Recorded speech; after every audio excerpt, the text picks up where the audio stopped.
Well, here we are again, Meleika and Mark. I'm coming straight from the west side of Chicago, where things are looking pretty bright. Trees are blossoming and the flowers are out. That's on the west side of Chicago. I wonder, where are you from, Meleika? I am from Evanston, North Side, North Shore. I'm looking forward to getting out and taking a walk to up the street. Y'all got flowers and trees up in the North Shore? I mean, Oh yeah, tree-lined streets is beautiful. I'm near the lake. I'm literally like 2 blocks from the lake, and it's gorgeous. Evanston is absolutely gorgeous. Has its issues, but it is a beautiful city to live in. Absolutely. wow. And then Mhm. our vanilla brother, Mark, where are you at? I've been called worse. Uh, I am to the west of you, Representative Ford, in Oak Park. And by the way, I'd like to congratulate all of us today because we are no longer really coming, any of you, including the guy from the west side. It doesn't seem like that's the most violent part of Chicago anymore. The most violent part of Chicago area now is downtown Chicago. Yeah, that's why I said our flowers are blooming and the trees are lining the streets, and it's calm and peaceful right here in the Austin community. We're gonna keep it that way, and but there's some things going on in Chicago that all of us should be concerned about. Oh yeah. I mean, now it just seems like you could be anywhere and something can happen. Everything is just so random. Shopping in a grocery store, you just like what is happening to the world? What is going on? My heart is heavy, and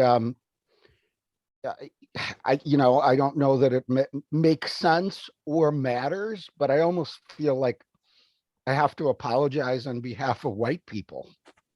You know what I mean? What happened in Buffalo, New York, just I think shook all of us. And I don't know. There is no sense to it, obviously. But I just, my heart is heavy, and I feel like I have to apologize on behalf of my fellow vanilla folks. I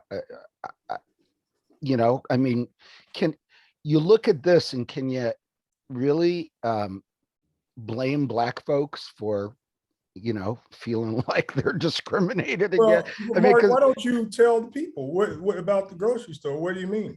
Well, a white 18-year-old male who was radicalized online, believes in this replacement theory, which is just insane. And sort of, what I'm almost thinking, Representative Ford, it's like we can't teach we can't teach critical race theory, but replacement theory is a thing. I mean, just insane, cooked up by insane people for insane people. And this guy killed, shot, I think, 13 people, 10 of them dead, Black people. All of them were Black. Well, 2 of them were white.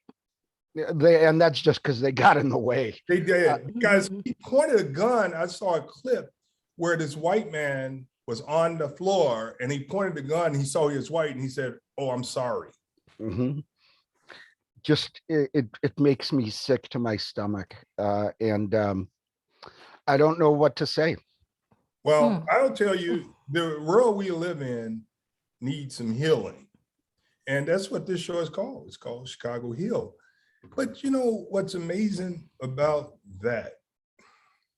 When we see Black people break the law, do things, they're savages. that's the only thing that people think when they hear Black people commit acts of violence like this. But with this white guy doing it, there was an excuse. The excuse was what, Meleika? That the pandemic caused isolation for him, and that's how he was drawn to this online groups talking about the replacement theory and all of that. So he got, I guess, immersed in that during the whole pandemic, and this is the result of that. But it's so interesting in that whenever you have these mass shooters coming out of nowhere, they do all this digging to find out what was going on in his world, what was wrong, what was on his heart, what was on his mind. But when you have a young Black man who's killed someone, no one looks into what was going on with his family, his heart, his soul, what was actually happening with him. So, so now, of course, you have those who are like, well, he was a victim of the pandemic. He was a victim of, he was 18 and he was influenced by the internet. And no, he was evil. He tapped that radical group or whatever he's involved in, tapped into an evil side to him and fed it, fueled it, and he took action. Yeah. So he took action. And I would say that if we could look into how he arrived at that state, then Lord knows we have to start looking at why Black people have arrived to the state that they're in. There's got to be a reason why everybody arrives where they're at. You know what my question is? What's that? These mass shooters, why don't they ever pick, like they'll pick a church filled with Black people. They'll pick a grocery store filled with Black people. How come they don't pick areas? Wait, why don't they pick areas where there's some young Black people armed just like them and really do some, you know what I'm saying? Why don't you pick some areas like that? Well, cowards. But they're picking cowards. People. Yeah, they're picking people who are not even, you're grocery shopping. You know what I'm saying?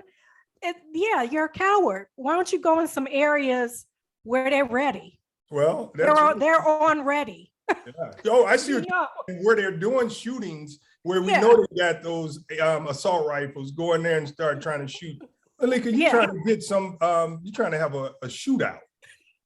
No, but I find it interesting that they pick Black people who are praying, who are shopping for their families. Pick some people that's ready. Yeah, that's ready for you. Man buying cupcakes for his a child, and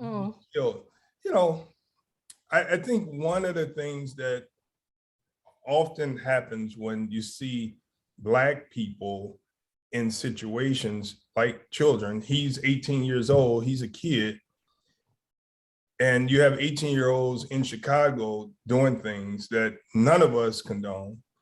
The first thing people say is, where are their parents? Well, where in the hell is his parent? Where are the parents of these white killers? The white people that's hating Black people, that's hating gay people, that's hating transgenders.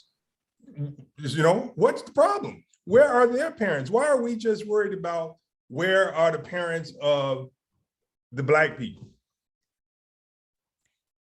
Yeah, have they talked to his parents?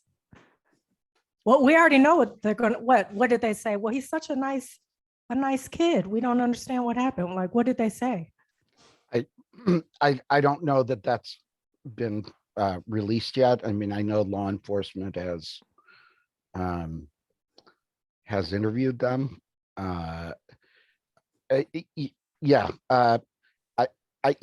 Here's my other thing. I mean, the guy was wearing like body armor and a helmet and all that. Where do you get all that stuff from? Right. And again, it's like he had an AR-15. He had I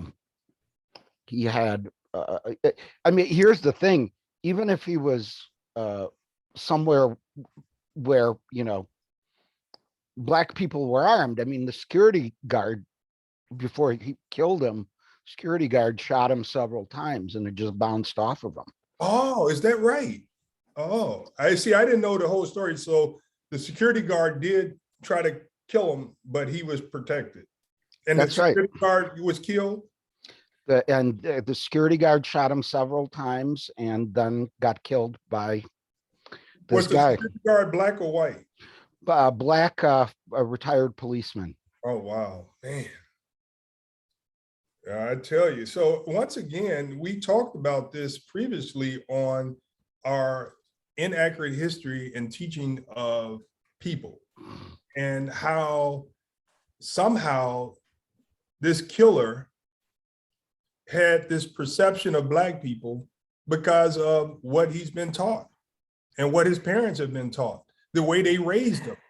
How did they raise him to hate black people? What did he learn in school, Meleika? Exactly. Exactly. And they're not even teaching the accurate history to show just how powerful, how much contribution Black people have brought to the world. They're not even teaching that. So what he's learning is that we're so beneath him, but yet he's afraid that we're taking over. It doesn't make sense. It doesn't make sense at all. Like we're like less than human, we're beneath, but they're taking over. We're just living. We're doing our thing. We're not just living, Meleika. We're contributing to his life. There right, are very many much things so. that Black people have done to make his life possible. Yes. He didn't know that. He doesn't know that. He knows exactly hate because he's been taught hate. And so why does he see that as taking over though? Why doesn't he see that as Black people are contributing and making America even more so Great again? great again? You know, we're doing amazing things. I mean, we've always have to the world. So I don't understand why, and I guess he doesn't know that we're like the first people on the planet. I guess, you know, I don't know what he's thinking, but you know, some would say other people of color are quote unquote taking over.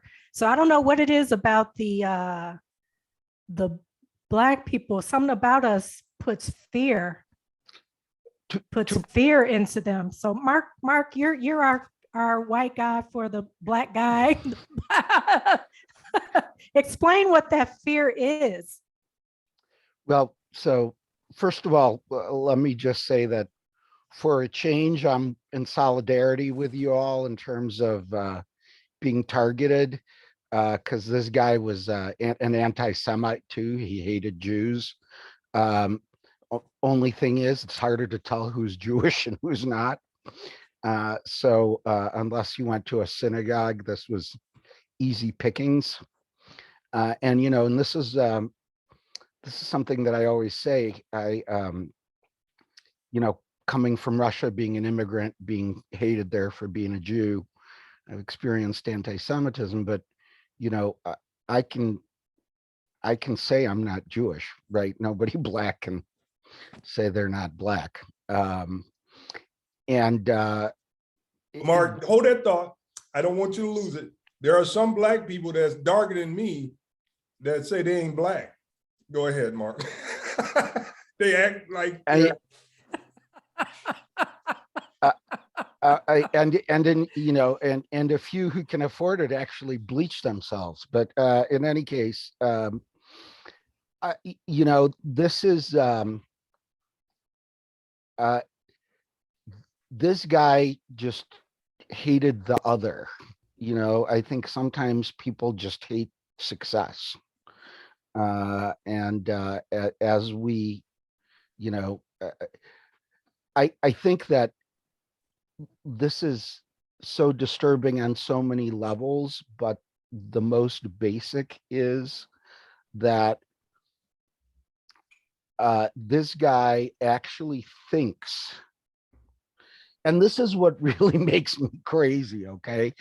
this guy actually thinks that white people are losing, okay, that they're losing power, that they're somehow being replaced.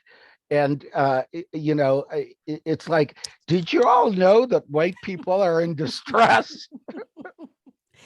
Mark, I think that not only him, but a lot of white people believe that they're losing power. Do you And think that that's poor white people? Because I don't think I've ever heard a rich white person feel like well, their status is in threat. it's probably working class white people that feel threatened. When you get to a certain status, you don't worry about anybody. Well, first of all, I think it's a function of education, not necessarily wealth. Mhm. Somebody in the KKK might inherit $30 million. They're still going to be racist. But I also don't. I also don't think that the problem is that I think the wealthier you are, the more you have to lose from being perceived racist. Okay. So I think there are rich people who are racist, there are white people who are racist. I think that it's not it's not a function of money, it's a function of education and how you were raised, and by whom and around whom.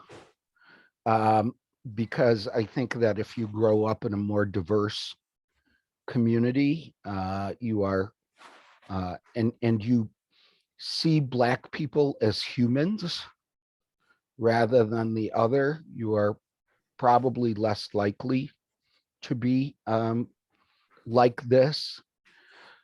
But the bottom line is that I think that here's one of the things that bothers me is that well, there are a lot of things that bother me. The number one thing that bothers me is that this guy is still alive. Okay. Well, I mean, you had cops who talked him down. they talked him down, but guess what? A U.S. report reports that this menace to society was prepared to leave that grocery store and continue to go down the street to kill more Black people. It was his plan to get away to kill more Black people.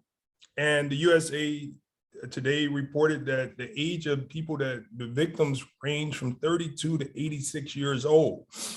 The other thing that they reported in the USA Today that I'm looking at was that this menace actually was threatening a high school, and they referred him for mental health evaluations. So he threatened to kill people at a high school. So they knew if this was a Black person, I mean, it's just a problem, and let me just go back to Meleika's question. Is it just, who are these people that feel threatened? One, you wouldn't believe, I was in a meeting with a real high ranking politician, very high white person in politics. I'm not going to say what state or anything. So I want you guys to know that the question was asked, wow, Black people are really getting a lot of positions. Is there going to be any room for white people like me? And this person was very serious. And so this problem, to think that the pie isn't big enough for all of us, is a problem. It's a threat. And it's a survival of the fittest is what we're going through. But, the problem that we have is white people are losing some of the positions that they once had because they've had them all. And so now when you start sharing the wealth, you look like you're losing. And that's the problem. Why don't they want to collaborate and share, and who's ever qualified, regardless of what their race is, they get the position, or, just starting a business, or, I don't understand. There's enough for everybody. I feel that there's Yeah, enough wait, for there everybody. you go, Meleika. That's the question that we should ask right now. In America, Mhm. is there enough for everybody?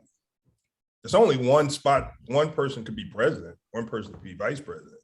I mean, what do we want? Is there enough for everybody? Yeah, there's more than enough for everybody. And Mhm. but here's the thing. I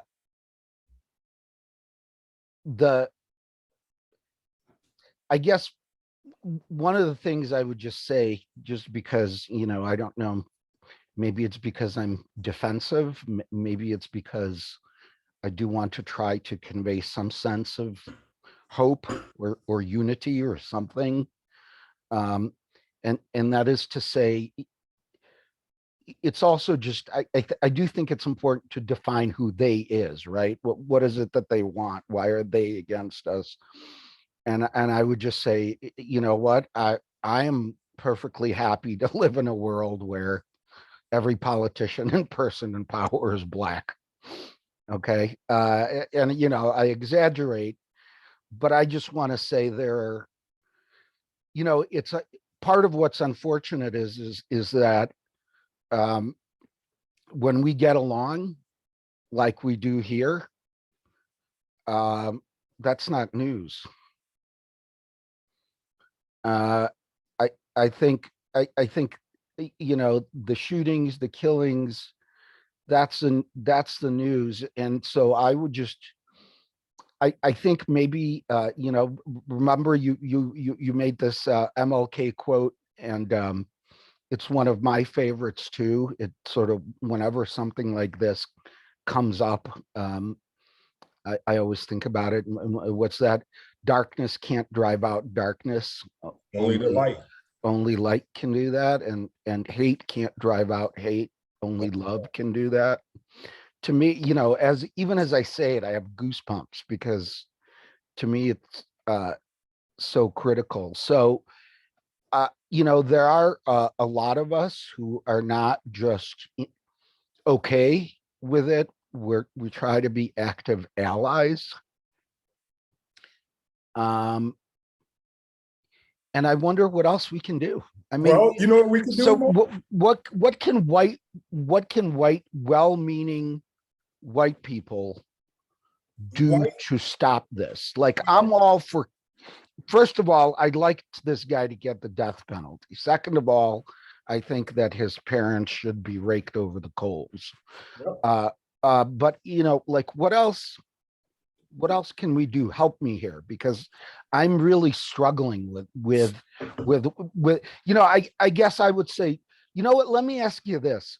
As Black folks, do you believe that there are more white people like me, or more white people like this guy?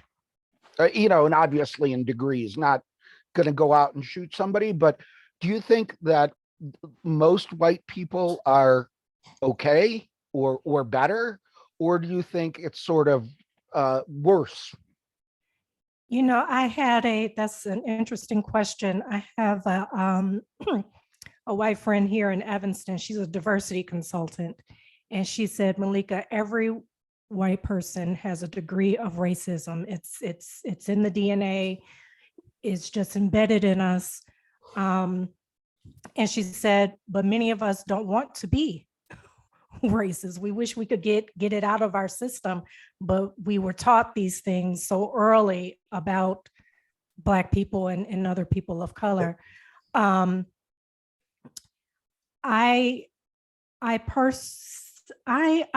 believe that most white people are like him, but not to his degree, not to his degree.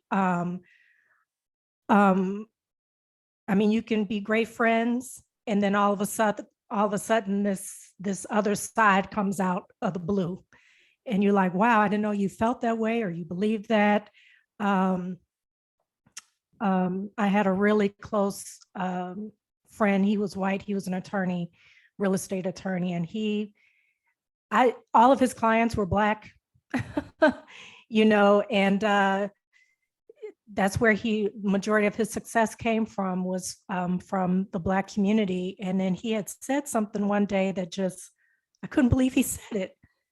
I couldn't believe he had said what he had said about our community. And it messed up our friendship, of course. We're not friends today. But I never in a million years would have thought he believed that or would repeat that or say that. And then, living here in Evanston, you have a lot of white people here who are for the fight. They do not agree with racism. They're constantly trying to get justice, make things more inclusive. And, I love them. They refer to themselves as the allies. And it just feels, I hate that we even have to have quote unquote allies in 2022. Do you know what I'm saying? So, but that's a small group. Mm. That's a small group. And like I said, if we had more white people like Mark, who thought like Mark, God, what would the world look like? Has the world ever been in a space where white people thought like him, and it was like a utopia where everything was fair? We worked together, we collaborated, there was no issue, no hate. You were judged off of your character. I don't think we've ever lived in a world like that. I don't think I've ever worked at a business where I didn't encounter racist white people. And I mean, now you got racist Latinos against Black people. So, I've never worked anywhere where I did not encounter it. A neighborhood where I lived where I didn't encounter it. It's part of my existence. Yeah.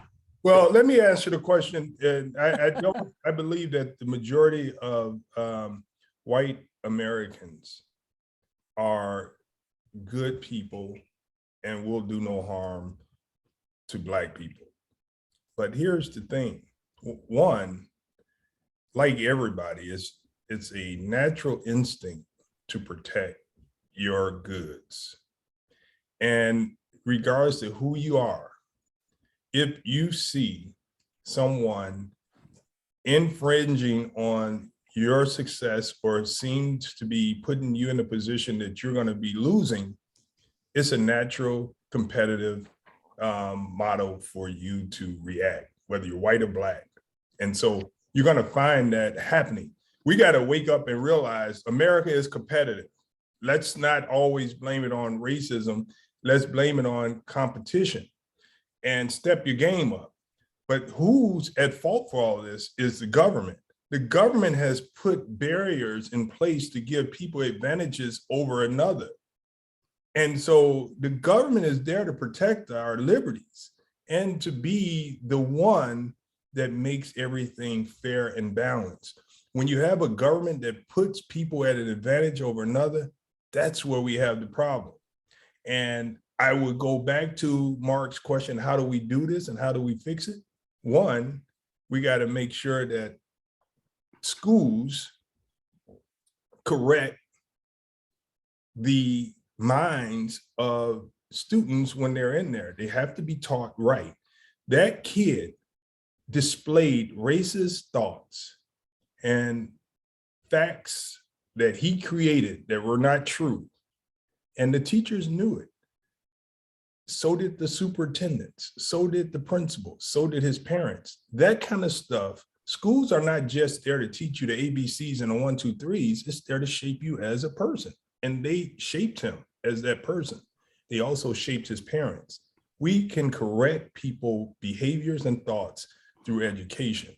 And finally, I'll go to Meleika, her friend, that showed you who he was, I would say there's no reason to end that friendship. It was a teachable moment to correct him, call him, and let him know, confront him that he has some ways that should be dealt with. If you don't do it, who will? I did attempt, and he argued with me.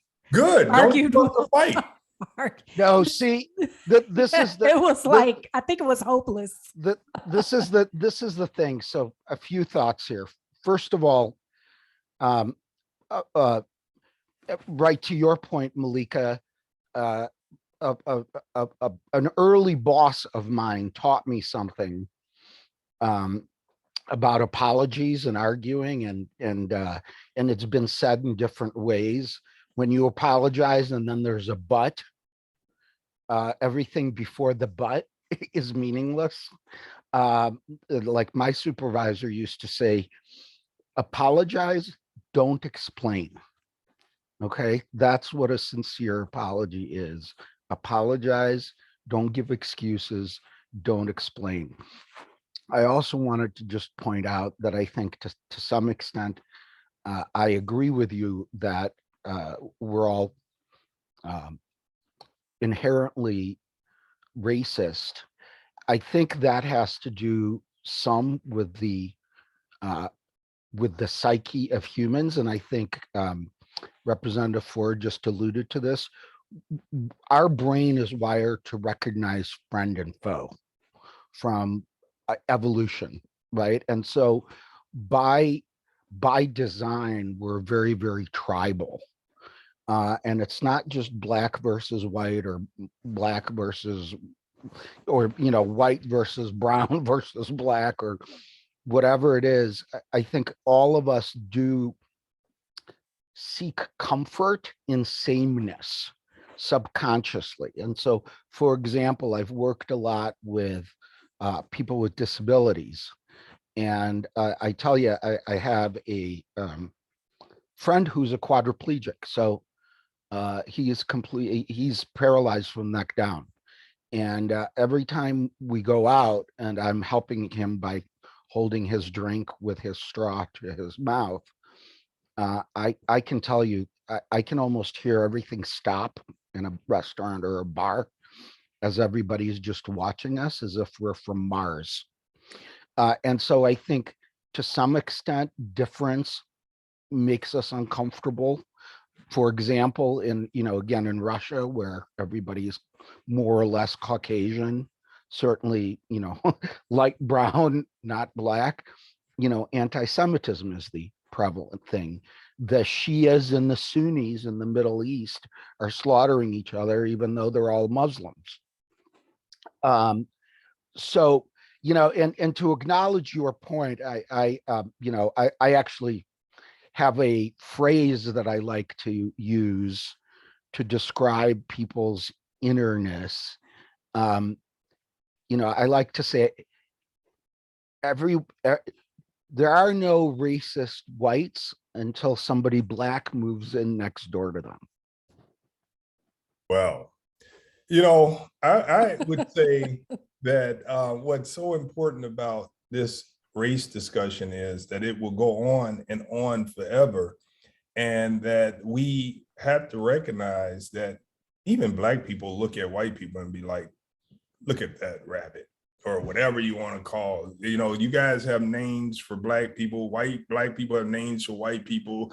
This is just America. This is the world we live in, that we need to figure out how to be accepting of people. And that's the problem. And as you said, Mark, we tend to be tribal in our relationships. Look, as in school, black kids sit with black kids. Black teachers go have lunch with black teachers. White teachers go have lunch with white teachers. White janitors have lunch with white janitors. It is the way it is. And, we just have to be more accepting to our brothers and sisters and realize that we all have contributed to the good of this nation. I got to give you guys one that happened to me this week. So I'm driving down the street just being black. I didn't do nothing.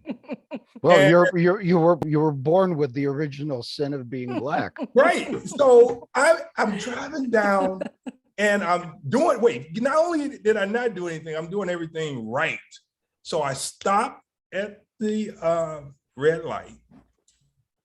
I could have turned, but there were pedestrians and I let the pedestrians go. And the pedestrian happened to be black, of course.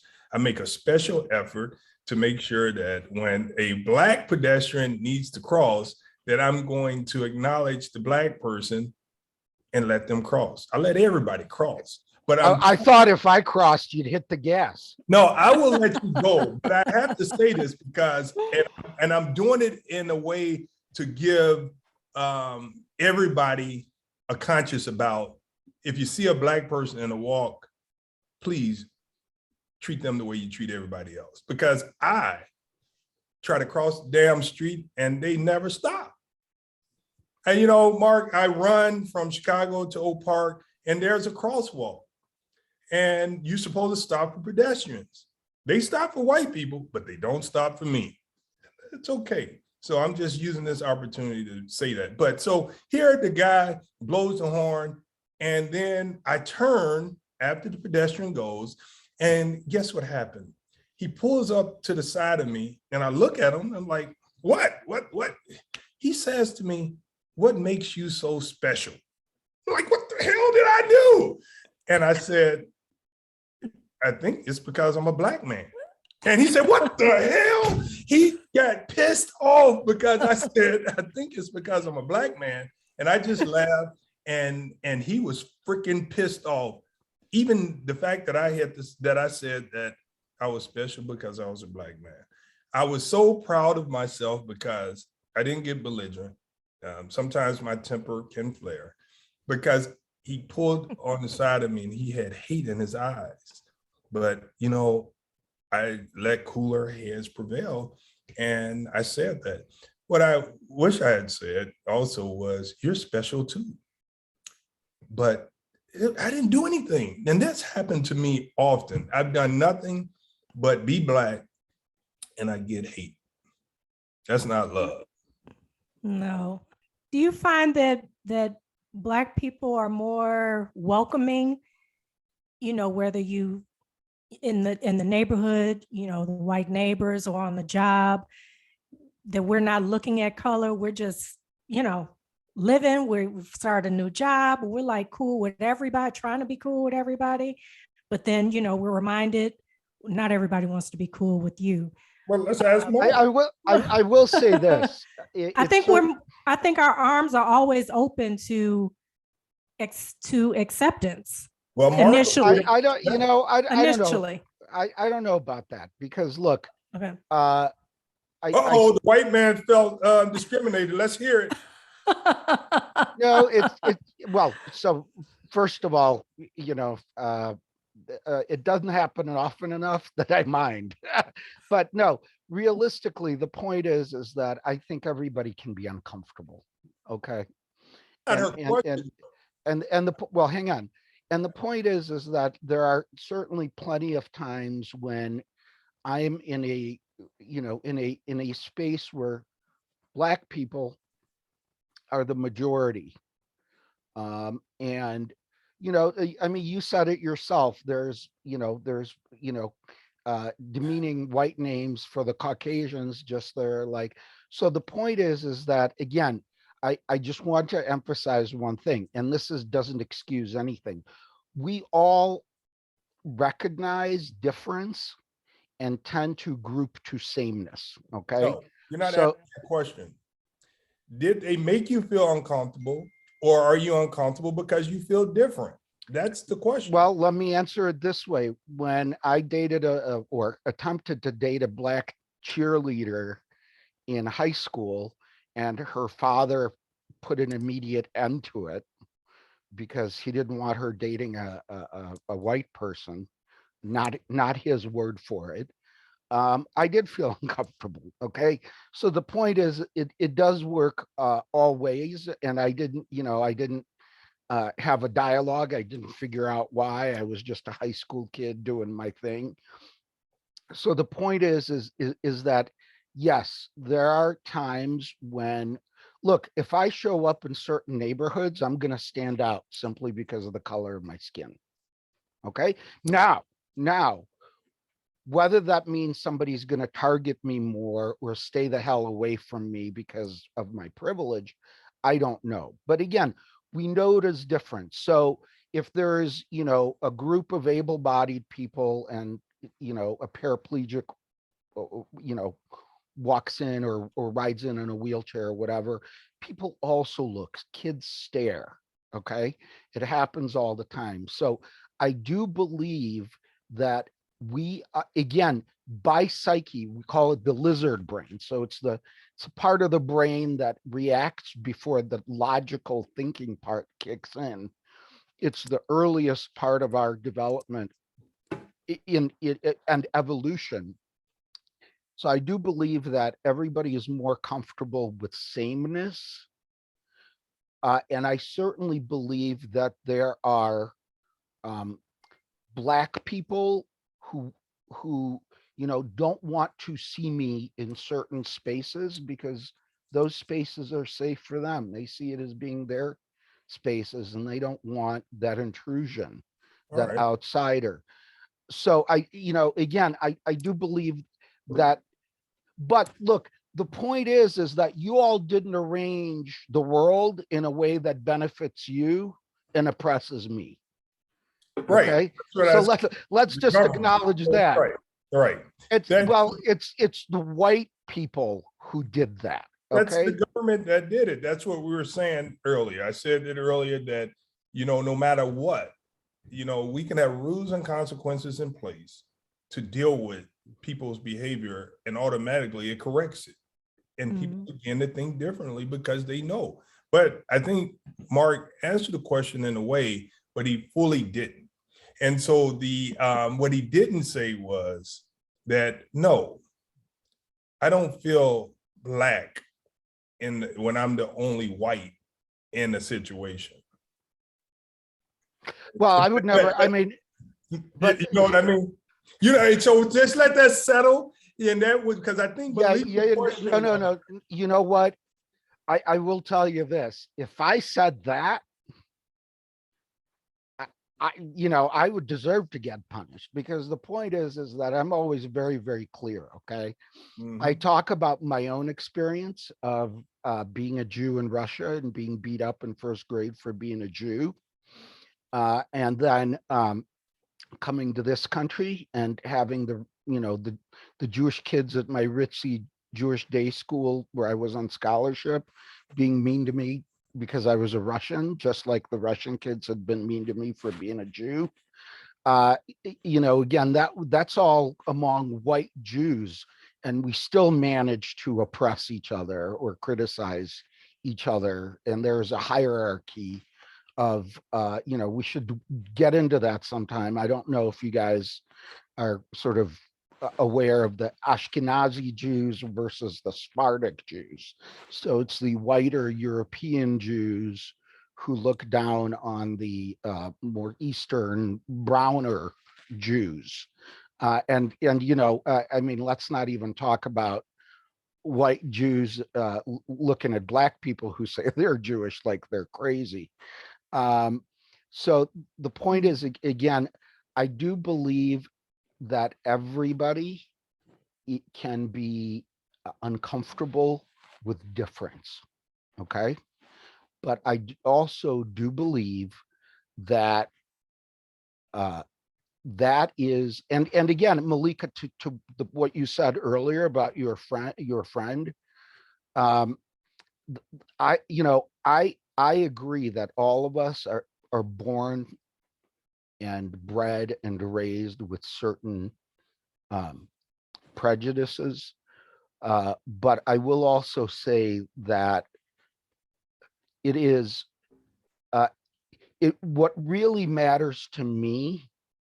I don't know, I would say at the end of the day, I look at it this way: actions speak louder than words. Okay. Well, Yeah, with I know we're running out of time. With that particular friend, like I said, majority of his clients were of the Black community, and he made a ton of money as their real estate attorney. And they welcomed him with open arms. That like referral after referral, just thought he was just the best, right? And but they had no idea how he really felt about us, because it floored me.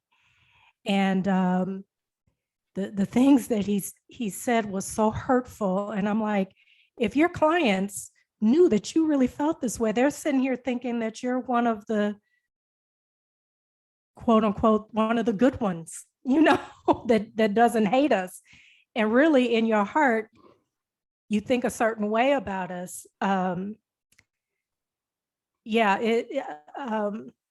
it gets very complicated for Black people. I think it's different for us than it is for white people coming into a Black space, because we tend to be more open arms. all right, Meleika, let me support what you're saying. Yeah. Because I think that there was a shooting in a church in Charleston in 2015. The white young killer went into the church and killed 9 people. Black people accepted this white boy coming to the church, and they were not afraid. They felt very comfortable with him coming in. Mm. If a Black person went to a white church, would they have been as open to that Black person the way they were open to the white person? That's what you're asking. And I think that's what you're asking. And the answer is no. You know how I know? Because I went to a church in Wisconsin as a only Black. And of course, I made everyone uncomfortable. They didn't throw me out. But once again, the answer to your question is no, no, no. So let me just say that here in Oak Park, we have a white church and a white pastor, and you know this, Representative, because I'm sure you saw this, who declared, sort of abstaining from whiteness for Lent, because there was so much white privilege. This white pastor and his congregation actually want to recognize that privilege by saying we're going to abstain from whiteness, and it made international news. This guy was woke, etc. So again, I do believe that everybody gravitates towards sameness, and I also believe that it's people's actions, not their words, that matter so much. And it's whether we accept and nurture that prejudice or whether we work against it. Right. And I think that, again, being human is a work in progress. And you cannot let the irrational part of your brain win. But I will say this, and I want to challenge both of you, because I would be willing to bet that if you've seen some version of this. I have seen it several times, more than several times. I have a Black friend who says he will never hire a Black lawyer because he wants a powerful lawyer. Okay. Oh, wow. I have seen through my work previously in public health, I have seen Black people say, I want the good white doctor. I don't want to go to my doctor here locally. I want the good white doctor that the white people get. So I don't know, and again, I can't say that you have seen that or you haven't seen that, but I have seen where people say, I want the same thing as those with privilege, rather than having a rational, where did this doctor graduate from? What are his health safety grades, et cetera, et cetera. So I do believe it works all ways. And I don't believe that when I'm in a Black space, I expect to be welcomed.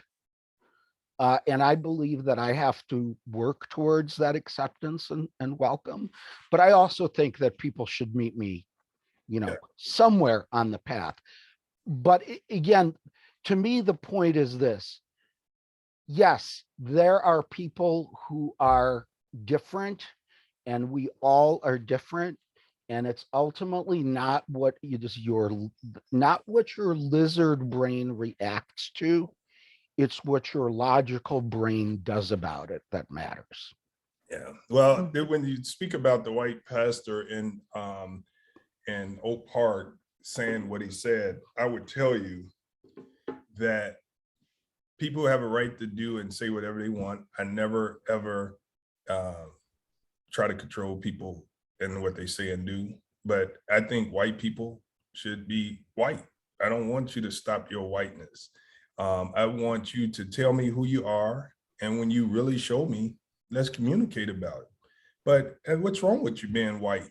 I mean, I want to be Black. I want my culture to exist. Is being white simply mean that you're bad? I don't think it is. No, but again, you know, I don't know. I would just say to that, you know, I would love it if we at some point got to the place where we were just all human. Yeah, right? That's it. Human race. That's what we need. Yeah, and we all bring something special and different to the table and just appreciate that and not judge or measure, well, you're this color, so this means this. You know, be great. That would be awesome. No, and that's what America is, right? America is about forming a more perfect union. And we know that there are challenges to get to that more perfect space. But I'm ready to be acceptance, to be an acceptance individual, to accept people from all different walks of life. Has America ever been that? Yes, but it hasn't been perfect. And that's what we know. And it gets better and better. And we have discussions like this to help us get there. They're happening all over. I pledge that I'm willing to be one that accept people for who they are and let people say what they want. I will do what I can to convince them that they're wrong, or they could convince me that I'm wrong. But you have to know what's in their head before they become the killer at a church or a killer in a supermarket. We got to deal with them. Tell me there's some eyebrows that aren't going to be raised next time a white guy walks into a Black church. Yeah. So are you saying, Mark, then just like white people and Black people, when they see Black people with hoods on, when they see white people come into their space, Black people are going to be kind of suspicious? Well, you mean they aren't now? That's the question. Are we suspicious of white people? That's really... I would say absolutely. There are plenty of Black people who are suspicious of white people and their motives. And I'll tell you one thing. When I do behave as an ally, I often have to tell the story. A lot of times I cannot get into conversations and be an ally without having to explain where I come from and my background. And even then I have to add, yes, as a Jew, I've been discriminated against in another country, in this country. I understand what it's like. But then I also say, look, I would never, ever claim to be at the same, I would never, ever really know what it's like because I don't have the pigmentation, okay? I have the benefit of being able to say, I'm just white, you know, never mind that I'm Jewish. Black people don't have that. And I think that's the real tragedy, is that